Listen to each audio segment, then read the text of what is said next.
SV6 news సమగ్ర సమాచార వారిది. కంటోన్మెంట్ నియోజకవర్గం Boinpally doctor BR Ambedkar vegetable market yard లో ఎమ్మెల్యే శ్రీ గణేష్ ను ఏజెంట్ అసోసియేషన్ సభ్యులు ఘనంగా సన్మానించారు. అనంతరం శాసన సభ్యులు శ్రీ గణేష్ మాట్లాడుతూ తన విజయానికి సహకరించిన ప్రతి ఒక్కరికి ధన్యవాదాలు తెలియజేశారు.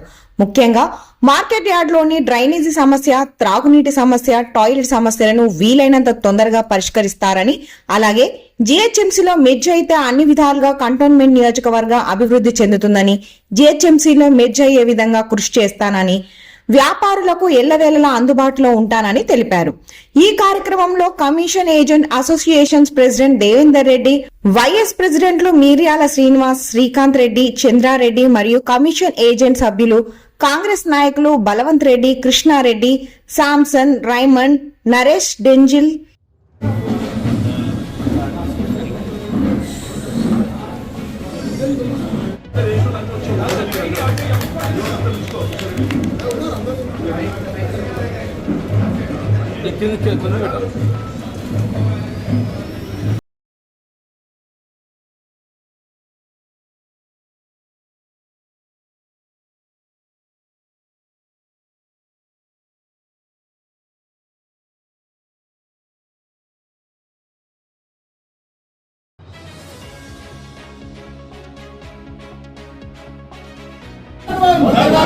ముందుగానే దేవేందర్ రెడ్డి గారు ఫోన్ చేశారు. ఇట్లా మన గణేష్ గారు వస్తున్నట్టు మేము ఇమీడియట్లీ వచ్చాం సార్. మేము కూడా గ్రెయిన్ మర్చెంట్ తరఫున మీకు స్వాగతం పలుకుతున్నాం సార్. గ్రెయిన్ మర్చెంట్ కి అధ్యక్షులు నేనున్నా సార్. వెజిటబుల్ మర్చెంట్ అధ్యక్షులు సోమ దేవేందర్ రెడ్డి గారు.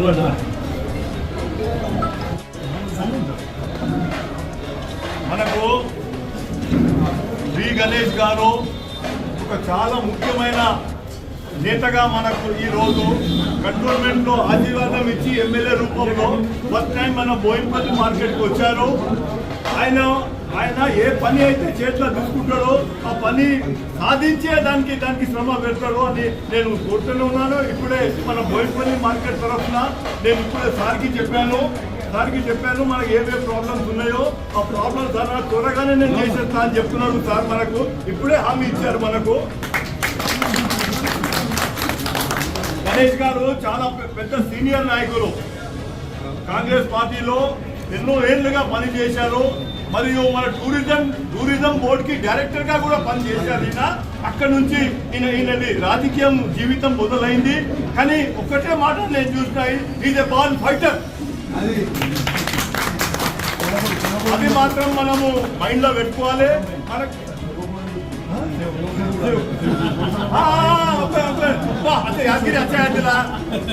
ఏం లేనప్పుడే మన మార్కెట్ ముంగట ఏదైతే గేట్లు ఉండే 5 ఏళ్ల సంది నేను చూస్తున్నా. ఎప్పుడైతే ఎండాకాలం వస్తుందో గణేష్ పైది అక్కడ వాటర్ కూలర్ ఉంటే అక్కడ దాన్ని బట్టి మనం అర్థం చేసుకోవాలి ఎంత పెద్ద సేవలు అని మీతో మనీ చేస్తూనే ఉన్నాను సార్. అన్ని కంటోన్మెంట్ లో మొత్తం ఎక్కడ చూసినా ఏ చోట మీద చూసినా వాటర్ కూలర్ ఉండేది మా బయటది. 2 months 3 months ఎప్పుడైతే చల్లకాలం వస్తుందో వానకాలం వస్తుందో అప్పుడే అవి పోతాయి. కానీ అంతవరకు అట్లనే ఉంటాయి. అవి చాలా సంతోషం నాకు. ఆ కార్యక్రమం చేసిండు. ఇక ముందు మన మార్కెట్ సంబంధించిన పనులు కూడా మనం చేయించుకోవాలి. అది ఇప్పుడే శ్రీ గణేష్ గారు మొదటిసారి ముఖ్యంగా ఎమ్మెల్యే అయిన తర్వాత మన బోయిన్పల్లి మార్కెట్కి వచ్చినందుకు మా మార్కెట్ తరఫున, మా యొక్క అసోసియేషన్ తరఫు నుంచి, అమలు తరఫు నుంచి అందరికీ ధన్యవాదాలు తెలియజేస్తున్నాను. గౌరవ అధ్యక్షులు దేవేందర్ రెడ్డి గారికి, కమిటీ మెంబర్కి, ఆనంద్ బాబా అన్న గారికి, మా అన్న నందుల యాదగిరన్న గారికి, ఇక్కడ విచ్చేసిన కాంగ్రెస్ నాయకులకు, కార్యకర్తలకు, మార్కెట్ యార్డ్ ఉన్న నా కుటుంబ సభ్యులందరికీ హృదయపూర్వకంగా నమస్కారం.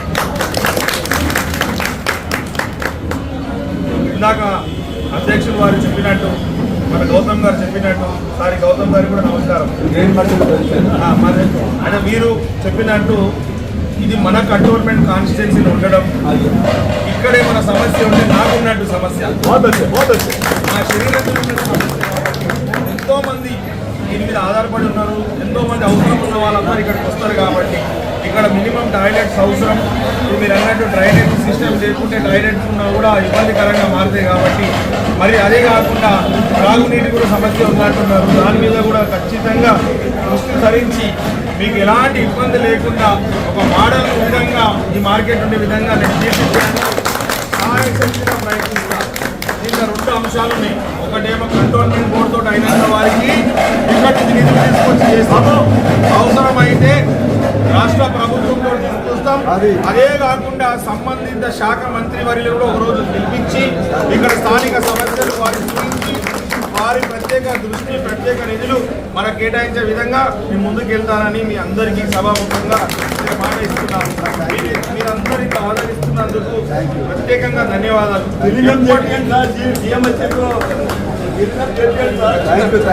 ఇప్పుడు ఇక్కడ కూడా రాష్ట్రం అంతటా మార్కెట్ ఉంటే ఒకలాగా ఉంది, ఇక్కడ ఒక మార్కెట్ కూడా ఇంకో పరిస్థితి. ఎందుకంటే రాష్ట్రం అంతటా మున్సిపాలిటీల ఆధీనంలో ఉంటుంది కాబట్టి బ్రహ్మాండమైన డెవలప్మెంట్లో కావాల్సిన వసతులన్నీ ఇమీడియట్గా వస్తుంది. కానీ ఇక్కడ కూడా కంటోన్మెంట్ బోర్డు ఉండడం, స్టేట్ గవర్నమెంట్ కంటోన్మెంట్ బోర్డు అని ఇవన్నీ డిఫరెన్సెస్ తోటి వీళ్ళకు కూడా ఎంతో ఇబ్బంది అవుతుంది.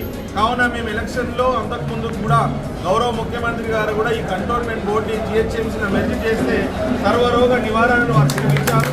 అన్ని రోగం నివారణ కావాలంటే బోర్డు అనేది జిహెచ్ఎంసీని మెర్జీ అయినప్పుడు సివిల్ ఏరియా అప్పుడే అన్ని విధంగా పరిష్కారం అవుతుంది. దానికి కూడా 2-3 రోజుల క్రితం కూడా ముఖ్యమంత్రి గారు సంబంధిత అధికారులతో కూడా మాట్లాడడం జరిగింది. ఖచ్చితంగా ఈ సివిల్ ఏరియాస్ అంతా ఈ మార్కెట్ ఉన్నదంతా జిహెచ్ఎంసీ నుంచి మీ అవసరాలకు అనుగుణంగా వ్యవహారం ఉంటుందని సభాముఖంగా అందరికీ